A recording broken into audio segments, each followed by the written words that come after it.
Amis téléspectateurs, bonjour. Nous sommes sur les plateaux de Face à l'Afrique. Face à l'Afrique aujourd'hui, nous sommes face aux produits contrefaits, aux médicaments contrefaits, la contrefaçon pharmaceutique.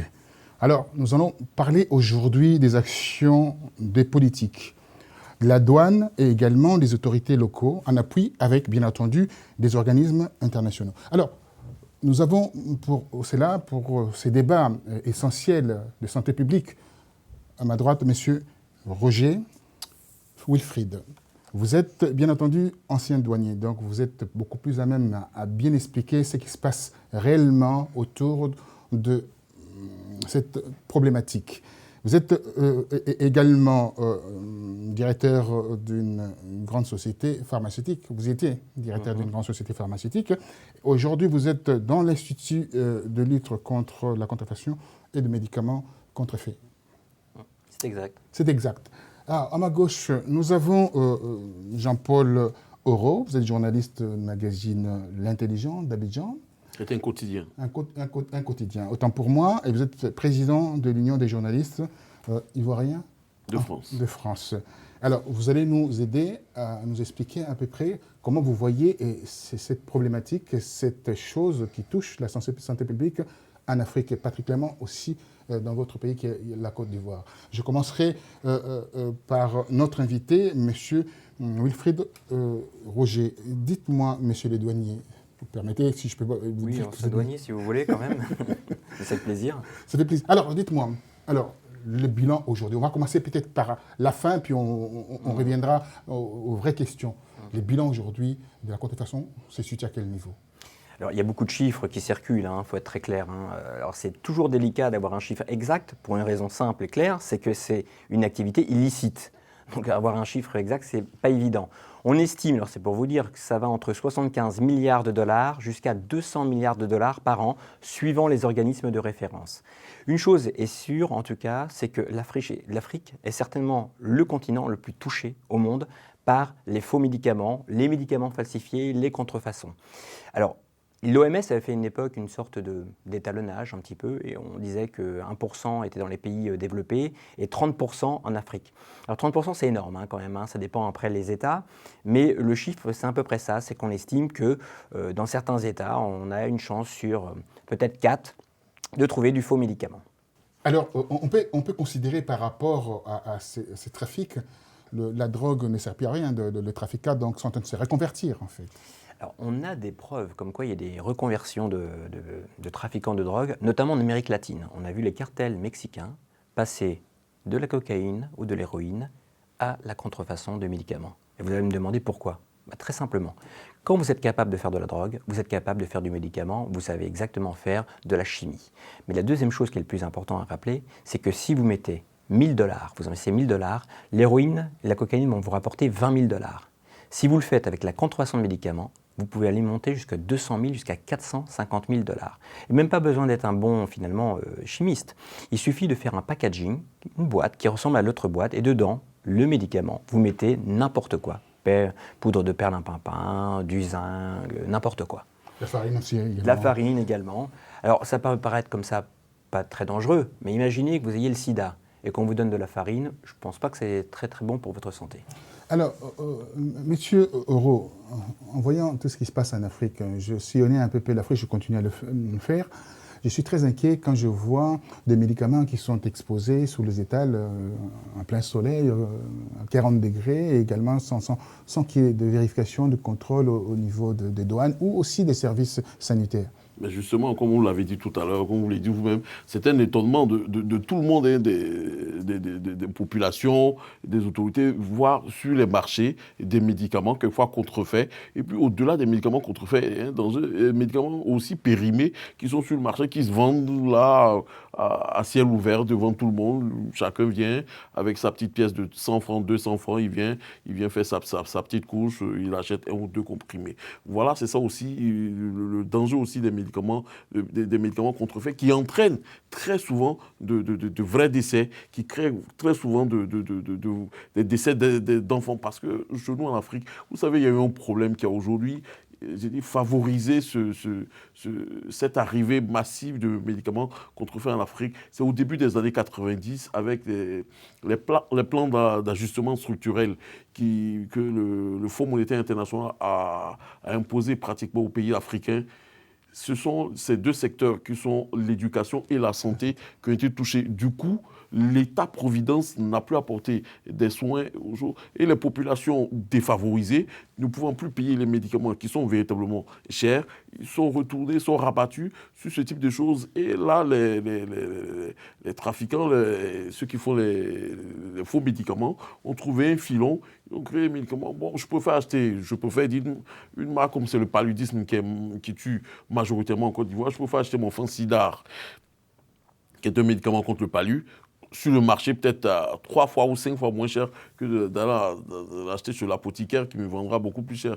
Donc je pense que c'est une question qu'il faut que les autorités prennent véritablement en main, mais il faudrait aussi qu'ils aient des moyens, des laboratoires, une police, une douane spécialisée dans ce domaine-là pour détecter les faux médicaments. Détecter le faux médicament, la question c'est à ce niveau-là. Alors comment détecter le vrai et du faux?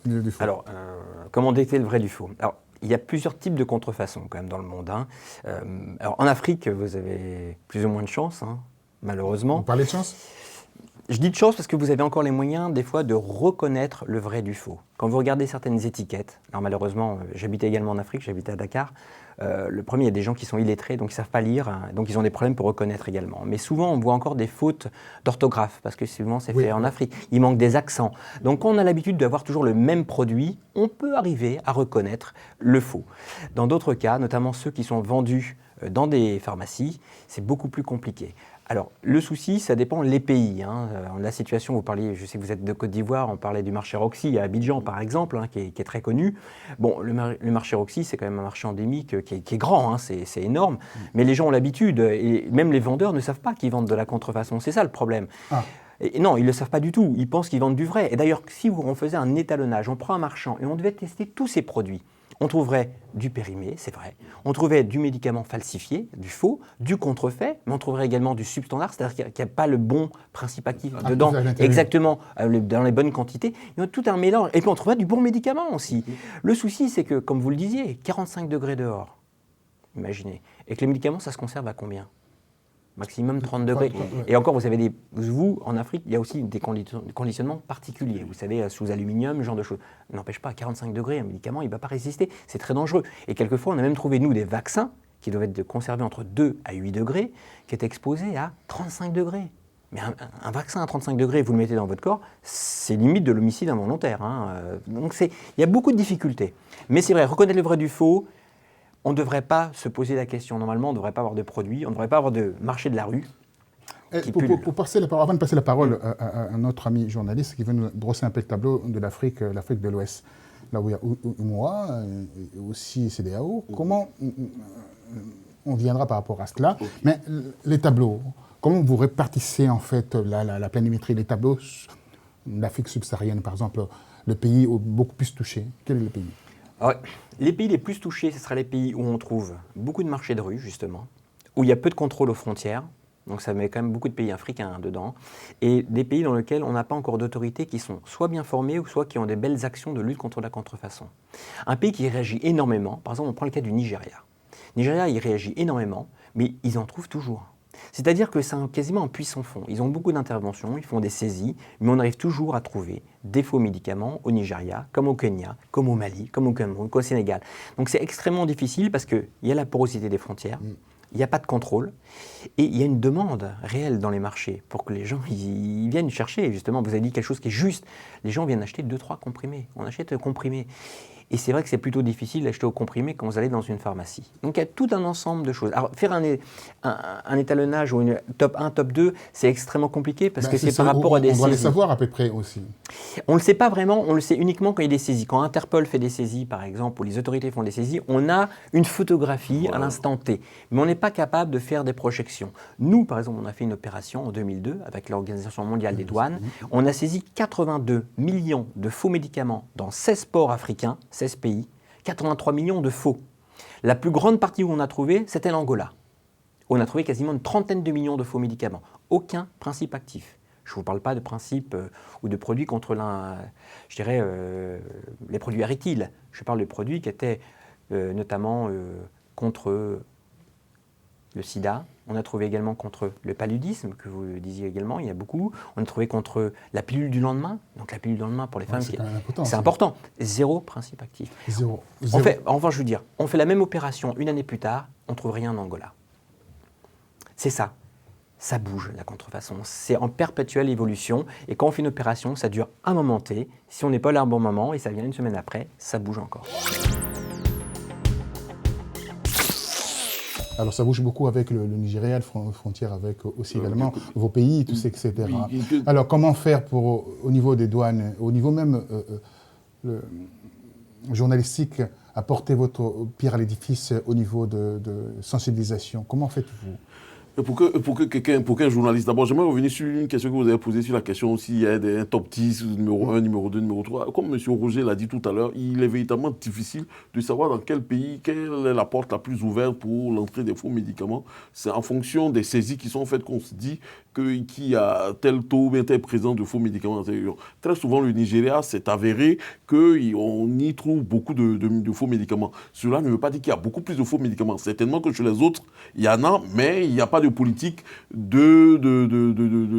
pour contrer cette action-là. Certainement, voilà pourquoi on n'en trouve pas. Au Nigeria, on en parle beaucoup plus, mais certainement qu'en Côte d'Ivoire, au Ghana, à Togo, il y en a certainement autant qu'il y en a au Nigeria. Certainement que la population est beaucoup plus importante. Mais pour que les journalistes, eux, puissent apporter leur pierre à l'édifice, c'est une question aussi de formation. Il faudrait que les journalistes soient formés aussi, eux, à identifier un produit contrefait pour qu'il puisse, auprès des populations, lui, dans son travail de journaliste, dans son média, puisse donner un certain nombre d'éléments indicateurs pour que le citoyen lambda puisse reconnaître un faux médicament ou qu'il puisse prendre des dispositions pour ne pas tomber un jour dans le piège des faux médicaments qui créent beaucoup plus de mal que de bien, en fait. Et moi, je pense aussi qu'il y a une question essentielle. Il est bien pour les autorités de lutter contre ce fait, c'est vraiment de créer les conditions. Mais pour moi, le premier élément ou bien le premier moyen de lutte contre les médicaments, ce serait de rendre le médicament dans les pharmacies accessible à tous. S'il y a moyen de diminuer les taxes sur les médicaments, parce que les médicaments... Voilà, les médicaments coûtent... Voilà. Bon, on y viendra sans doute. Alors, vous rendez la solution, mais... Je ne suis pas tellement d'accord, c'est ça qui est intéressant. Oui, mais pas d'accord. Alors, vous allez rebondir par rapport à ça. Pas complètement d'accord. Oui, pas complètement d'accord. Alors, on voit aussi quelques laboratoires ici en France organisent de voyages de presse pour sensibiliser les journalistes, etc. Vous avez travaillé dans un laboratoire qui ne cite pas les noms. Non, c'est pas la peine. Oui, c'est vrai, et qu'ils organisent, en fait, mais ils travaillent seulement pour leur groupe. Oui, parce qu'en fait, qu'est-ce qui se passe? Quand vous luttez contre la contrefaçon de médicaments, vous luttez en tant que privé. Attention, parce qu'il y a deux actions, l'action publique et l'action privée. L'action privée est normalement du ressort uniquement de cette société qui va protéger ses marques, tout simplement. Parce que imaginez que, je veux dire un nom de produit, ça se dit pas, mais imaginez qu'on ait du faux, paracétamol. C'est pas du paracétamol, c'est pas une marque, c'est bien, c'est parfait comme ça, c'est le nom de la molécule, donc tout le monde peut le prendre. Si c'est votre produit, il faut que vous aidiez quand même. C'est pas le rôle normalement de ces sociétés de le faire, mais il faut bien qu'elles aident quand même les pouvoirs publics parce que justement elles ont des laboratoires d'analyse, parce qu'elles connaissent peut-être grâce à tout leur réseau interne où on a pu trouver cette contrefaçon. Donc on va donner ces informations justement aux autorités pour qu'elles puissent remonter les frontières, voire faire un arrêt, c'est-à-dire si on sait le numéro de lot, dire il faut arrêter ce produit, peut-être que ça peut être dangereux pour la sécurité et la santé des patients. Je crois que c'est ça qui est le primordial. Ensuite, vous n'étiez pas d'accord avec notre ami? Alors, je n'étais pas d'accord juste sur un point, c'est qu'il a dit baisser le prix. Je suis entièrement d'accord. Le prix est important, mais ce n'est pas essentiel. Là, on trouve de la contrefaçon. Je prends le cas du Nigeria, je connais assez bien, pour avoir fait des surveillances de marché, notamment dans les pharmacies. Les produits qui étaient vendus, qui étaient des produits de contrefaçon, étaient vendus au même prix que les vrais. Pourquoi faire un prix différencié quand la boîte que vous mettez, c'est exactement la même? En revanche, je suis d'accord, sur très souvent les marchés, c'est moins cher, parce que c'est vendu à l'unité. Mais si vous mettez 30 unités, vous avez quasiment le prix de la boîte qui est vendu directement. Et je dirais, mais heureusement que le produit est moins cher, vu qu'il n'y a pas de principe actif dedans, et vous n'êtes pas soigné. Donc, c'est vrai que c'est important. Ce qui est important, c'est d'avoir ainsi une distribution qui soit vraiment bien correcte et bien contrôlée. Voilà. Alors, distribution. Je partage votre parlant de distribution, on parle aussi des outils de répression. Alors, quels sont les vrais outils de répression qu'on peut utiliser ou vous conseillerez ou vous conseillez aux aux Africains, aux douanes également, aux autorités africaines. Alors, heureusement, les Africains ne m'ont pas attendu. Hein. Je vous assure, ils font beaucoup de choses. C'est une très bonne chose, que ce soit justement au niveau de l'UEMOA et de la CEDEAO, au niveau du Parlement africain, il y a le NEPAD, il y a beaucoup de choses qui se font actuellement. C'est une très bonne chose. C'est toujours un peu compliqué. Très souvent, on pense à la répression avec un texte législatif. On dit on va mettre un maximum de pénalités, d'amendes ou de l'emprisonnement. Par exemple, si je prends le cas du Nigeria, c'est assez intéressant le Nigeria parce qu'ils avaient une amende de 500 000 naira, c'est à peu près 2 500 €, et une peine d'emprisonnement entre 5 ans et 15 ans. Mais moralité, il n'y a jamais cette peine d'emprisonnement quasiment. On ne met que l'amende. Alors 2 500 €, je vous assure que ce n'est pas grand-chose. Et là, ils sont en train d'évoluer sur un emprisonnement à vie pour changer un peu la problématique, pour faire un peu plus peur. En France, je prends le cas de la France, on a 7 ans d'emprisonnement. Je ne connais aucune décision judiciaire actuellement qui va jusqu'à 7 ans. Donc c'est bien d'avoir des pénalités très fortes, mais ça ne suffit pas. Ce qui est intéressant, c'est d'avoir notamment de la coopération entre toutes les autorités. L'autorité de santé, la douane, la police qui vont collaborer ensemble pour s'informer. Il y a également tout un système de sensibilisation, de formation, parce que les formations, ils ne savent pas ce que c'est, un infomédicament. C'est quoi un infomédicament? Donc il y a beaucoup de choses à faire. Ça avance relativement bien, mais c'est vrai qu'on est toujours un peu en retard. Il y a d'autres problèmes qui sont un peu endémiques. La corruption, c'est un gros problème. J'allais revenir par rapport à cela. L'illettrisme, ça joue également. Et c'est vrai, vous le disiez tout à l'heure, avec justesse, et on en a parlé plus tard, enfin avant, ça ne se dit pas, mais on parlait des laboratoires de contrôle. C'est vrai qu'il n'y a pas assez de laboratoires de contrôle. Mais tous les États africains ne peuvent pas avoir un laboratoire de contrôle parce que ça coûte cher. Alors, la Côte d'Ivoire, en elle-même, elle pèse 43% de UEMOA. Avec l'émergence prônée par le président Ouattara en l'an 2020. Alors, les outils. La Côte d'Ivoire dispose d'outils, comme il a dit les tout à outils, l'heure. dispose des outils D'outils législatifs, dispose d'outils, les outils, je dirais, techniques. Les outils techniques, ils en disposent, c'est-à-dire, la Côte d'Ivoire dispose d'un laboratoire, d'une agence de santé pour gérer ce genre de choses. Mais comme je le dis, c'est au niveau aussi des moyens. Voilà le plus gros danger. Parce que, pour l'instant, c'est tellement que les autorités ivoiriennes, comme partout en Afrique et dans la sous-région CEDEAO, ils n'ont pas encore pris conscience du danger que représente, je dirais, ce fléau. Donc c'est tellement qu'on n'y accorde pas véritablement d'intérêt, ou du moins les priorités sont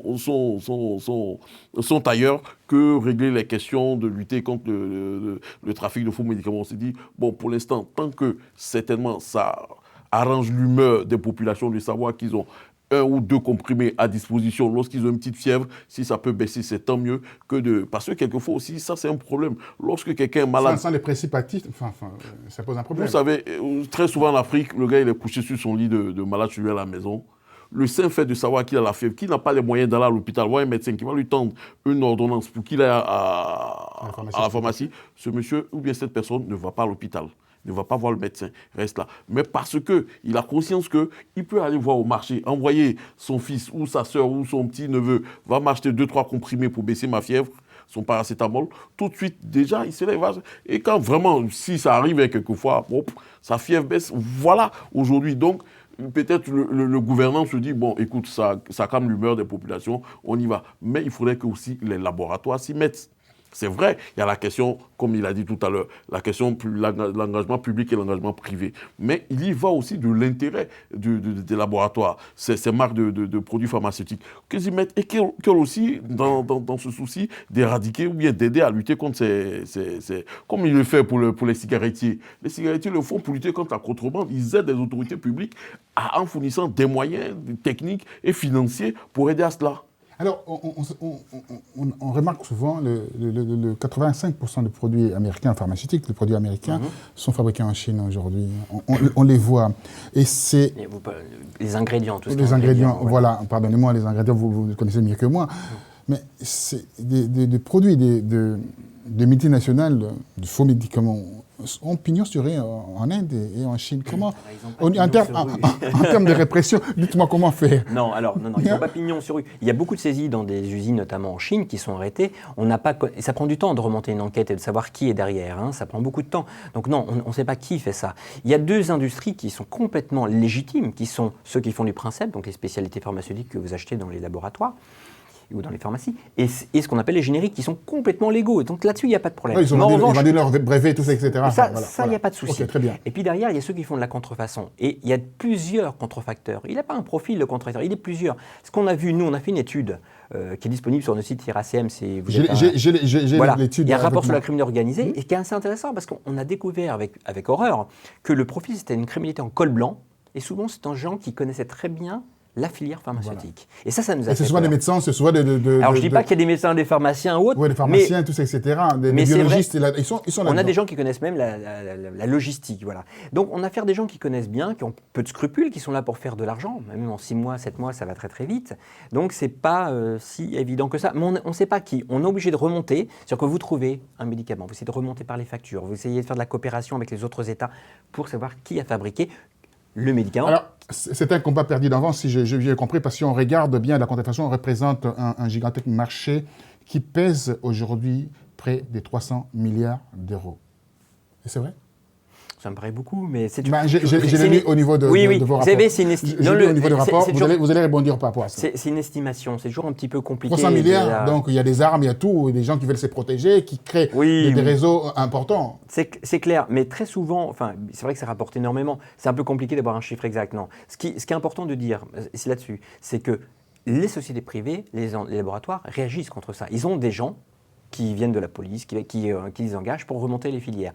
Il y a des actions qui sont faites par l'Organisation mondiale des douanes, par Interpol, tout le monde travaille. L'ONUDC est en train de faire une loi modèle pour que tous les États aient à peu près la même loi pour lutter. Il y a la Convention Médicrime qui a été d'ailleurs signée par la J'allais en parler. Il y a plein de choses qui sont faites. Mais comme disait monsieur, il y a des priorités partout. Il y a un problème d'eau, il y a un problème de climat, le réchauffement climatique. On a des problèmes partout, donc s'attaquer à tout, partout, c'est pas évident. Quels sont les arsenaux judiciaires, tout ça, pour décourager ces gens qui ont pignon sur rue? Souvent, en Afrique, vous répondrez à ces questions-là aussi.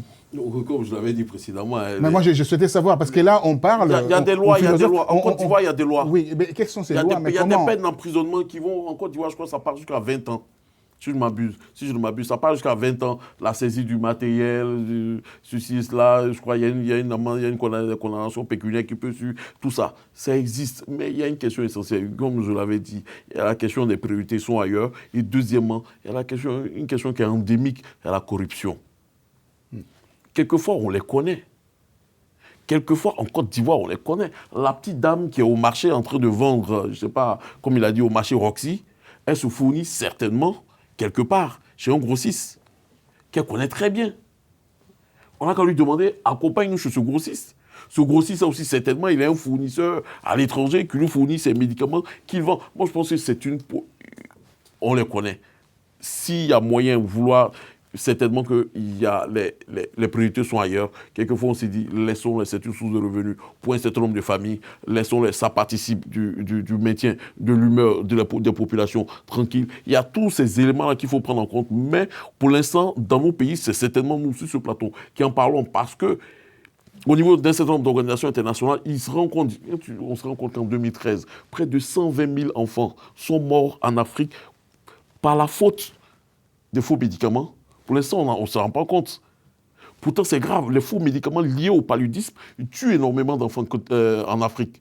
Pour l'instant, on se dit, oh, c'est pas grave. On s'est dit, c'est le palu qui l'a tué. Parce que le palu tue plus que le sida, tue plus que Ebola. Je ne dis pas que Ebola n'est pas grave, mais tue plus que Ebola. Mais quand on voit que Ebola a mobilisé des centaines de millions d'euros, pendant que le paludisme est en train de tuer, pourquoi les laboratoires ne mobilisent pas autant d'argent pour lutter contre ce fléau? Alors, on se retrouve aussi embarqué dans cette affaire ici en Europe, où on a, au port de Havre, on a découvert aussi des médicaments, on a saisi des médicaments, des faux médicaments. Donc, on a à l'abri nulle part de tout cela. Non, c'est un peu partout, oui. D'ailleurs, ce qui est intéressant au Havre, mais c'est 2 saisies qui ont été faites chaque année, c'est-à-dire même période quasiment, qui étaient dissimulées dans des conteneurs déclarés comme de cargaison de thé. C'était des produits d'Havane, qui venaient de Chine. De Chine, voilà. Pour ne pas citer la Chine, mais c'est le plus grand pays du monde.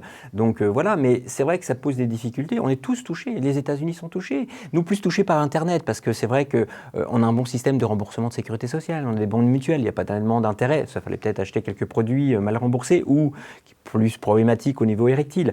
Mais c'est vrai qu'on est tous touchés. Je dirais que non. Allez, il y a 2 endroits dans le monde où ils ne sont pas touchés. le pôle Nord et le pôle Sud. Sauf qu'il n'y a personne. Voilà. Alors les pingouins, ils sont protégés, les ours blancs aussi. Mais moi, j'étais déjà ravi d'attendre des endroits où les ours ne sont pas touchés. Non, mais ce que je veux dire par là, c'est je parle de ça exprès, mais même les produits vétérinaires sont touchés maintenant. C'est pour ça que je voulais passer là-dessus. C'est que les produits humains et les produits vétérinaires. Et les produits vétérinaires, c'est pas que les animaux domestiques, c'est les animaux qu'on va consommer également, qui peuvent avoir du zinc, du plomb. Donc tout ça, c'est dangereux. Alors, juste pour vous dire comment réagir, il y a des choses. C'est ça que je voulais dire. Vous allez peut-être répondre assez directement avec cette question. La stratégie adoptée. Quelles sont des actions concrètes coordonnées sur le terrain et en appui avec les autorités locales? Vous répondrez avec cette question, vous allez faire un commentaire là-dessus. Alors, les États, on l'a bien compris, se réunissent depuis plusieurs années. Il y a 3 grandes choses à faire. Il y a un système de prévention. Il faut prévenir les gens. Il faut dire, il ne faut pas acheter dans les marchés. Je suis désolé. Mais oui, mais si, vous savez que l'essentiel des médicaments contrefaits sont trouvés déjà dans les marchés de rue, le gazon ou autre, si vous êtes au Cameroun, si on éradiquait ça serait pas mal. Former les gens, c'est pas normal, je suis désolé. Vous savez que pour vendre un médicament, normalement, il faut être pharmacien, c'est tout.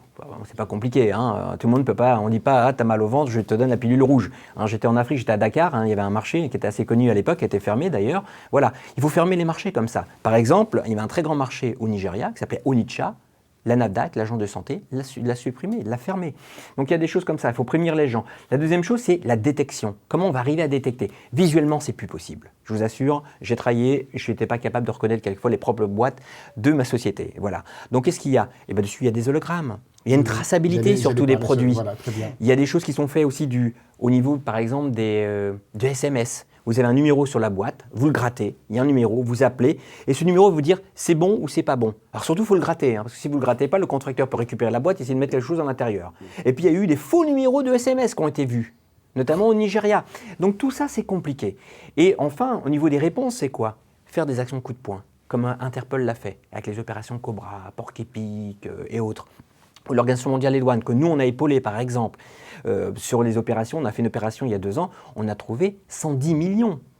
Allez, en 10 jours, 110 millions de faux médicaments. 10 jours, imaginez ce que c'était sur une année. Donc, il y a plein de choses à faire et peut-être avoir une loi mondiale sur le faux médicament. Je crois que c'est ça qui est important. C'est là-dessus que l'IRACM est très porteur. On dit, il y a Médicrime. Médicrime a du mal à décoller quand même. Il faudrait que tout le monde ait à peu près la même répression. C'est pas normal qu'un faux médicament qui peut tuer soit puni d'une amende de 2 500 € et de 3 ans d'emprisonnement. Enfin, il faut arrêter. Vous prenez de la cocaïne, c'est 20 ans. Pourquoi un faux médicament qui tue? À moins. En moins. Alors, quand on voit qu'il y a plus de 422 tonnes de produits de contrebande ont été saisis, c'est quand même effarant. Vous terminerez avec ça. Non, moi, je pense que le spécialiste a dit les choses de façon essentielle. Très essentielle, j'aimerais c'était bien son intervention. Sur la question de la sensibilisation, moi je ne parle même pas de sensibilisation à ce niveau, moi je parle plutôt d'éducation. Il faudrait qu'on éduque nos populations sur un certain nombre de choses, sur la réalité, sur la question des faux médicaments et du fait que ce sont des faux médicaments, ce sont des poisons. Il faudrait qu'on leur explique ça. Et puis deuxièmement, au-delà de l'explication, il faudrait que, à mon sens, les autorités publiques fassent cet effort. Parce qu'il faudrait qu'on arrive à un autre aspect de la distribution ou de la vente du médicament. Comme je le disais au départ, quelquefois, peut-être pour une fièvre, j'ai peut-être besoin de 2 ou bien de paracétamol, d'une plaquette de 6 pour juste un traitement en 2-3 jours, et puis c'est bon. Mais pour cela, je suis obligé d'aller à la pharmacie, ou bien d'aller voir le médecin, ou bien d'aller à la pharmacie, me prendre une plaquette de 12 bien temps, et puis j'utilise peut-être que 6 ou 4, ma fièvre est baissée, c'est bon, la vie, je continue, et puis la plaquette, elle reste là, peut-être mal conditionnée, demain ou bien dans 1 mois, 2 mois, j'ai un cousin qui est malade, qui a une fièvre, qui est sûr, ah écoute, j'ai une plaquette là de paracétamol, bien, je te le prête. Voilà aussi ça. Cette question aussi est essentielle. Il faut qu'on crée aussi cette possibilité de vendre un certain nombre de médicaments par comprimé, comme ça se fait aux États-Unis, aujourd'hui en Afrique, pour un certain nombre de raisons, surtout les anciennes colonies françaises, pour un certain nombre de raisons, le pharmacien peut te prescrire 3 boîtes de médicaments. Au bout de l'utilisation d'une seule boîte, c'est fini, tu es guéri, ton mal est passé, mais les 2 autres boîtes sont là. Je vais terminer pour 30 secondes, vous aurez 30 secondes pour me répondre. Dites-moi, le pays de Miananti qui répond à cela, qui vous satisfasse aujourd'hui, c'est quel est le... Au niveau africain? Oui. Et ben, pour l'instant, c'est le Nigeria. Et pourtant, Et pourtant, il y a beaucoup de cas de contrefaçon, et il y a beaucoup de choses à faire. Le Nigeria, parce qu'ils ont mis en œuvre une véritable répression. Ils sont en train de changer leur loi avec un emprisonnement à vie, parce qu'ils ont un système de traçabilité des médicaments, avec un système SMS, parce que l'ANADAC fait des saisies, fait des contrôles à peu près partout, parce qu'ils ont des outils de détection, le TrueScan qui vous dit la bonne composition du produit, ou des mini-laboratoires, et qu'ils essaient de remonter. Ce n'est pas l'exemple parfait, le Nigeria, du tout. Mais, pour l'instant, c'est eux qui sont le plus en pointe. Mais juste concernant le Nigeria, 30 secondes, je finirai. Concernant le Nigeria, comme je le dis, comme la répression est en train de se faire au Nigeria, et qu'il n'y a pas de politique globale de lutte contre ce fléau-là, tous les médicaments qui étaient censés partir du Nigeria, ou bien qui quittent pratiquement toute la région est inondée par les médicaments venant du Nigeria et du Ghana. Voilà, amis téléspectateurs, la lutte est encore dure, le combat est très dur au regard de ce qui se passe au niveau de ces trafics de produits contrefaits. La volonté politique n'existe pas encore en Afrique. On a eu l'exemple du Nigeria, mais cela ne suffit pas encore.